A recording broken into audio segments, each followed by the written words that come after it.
বের হয়েছেন তারা বলে এই কোরআন দিয়ে আমি চলবো, হাদিস মানার দরকার নাই। কোরআন দিয়ে নামাজ পড়া তো দূরের কথা, আজানও দিতে পারবে না। আছে কোরআনের বিবরণ, অজুটাও ভালো করে ক্লিয়ারলি কোরআন থেকে বের করতে পারবে না। কারণ কোরআন হলো পাইকারি কথা বলার জায়গা। আল্লাহ তাআলা কোরআন শুধু দেন নাই, যে আল্লাহ তাআলা কোরআন দিয়েছেন, কোরআন ব্যাখ্যা করার জন্য রাসূলও দিয়েছেন। আপনি কিতাবুল্লাহ নিবেন, রেজালুল্লাহ নিবেন না। কিতাব নিবেন কিন্তু আল্লাহ রাসূলেরটা নিবেন না, আপনি কখনো মুসলমান হতে পারবেন। পরিষ্কার ভাবে বলে রাখি, যে সমস্ত ভাইরা বিভ্রান্তিতে আছেন, আমি শপথ করে বলতে পারি আমার শপথ ভঙ্গ হবে না। এগুলো সবগুলো ইহুদি খ্রিস্টানদের ষড়যন্ত্র, মুসলমানদেরকে ইসলাম থেকে বিচ্যুত করবার জন্য হাদিস থেকে সরায় কোরআনে নিয়ে আসে। কারণ শুধু কোরআনে সে হাতায় কিছু পাবে না, একটা সময় সে বেঈমান হয়ে যাবে। এই ভয়ঙ্কর ষড়যন্ত্র থেকে আল্লাহ আমাদেরকে বেঁচে থাকার তৌফিক দান করুন। কেউ যদি বলে আমি কোরআন মানি, নবীর হাদিস মানি না, সুস্পষ্ট কাফের, কোনো সন্দেহ নাই। সন্দেহ আছে?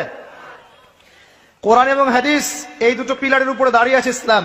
ইজমা কিয়াস আছে, কিন্তু মূল থিম হচ্ছে কোরআন এবং হাদিস, এর উপর দাঁড়িয়ে আছে ইসলাম।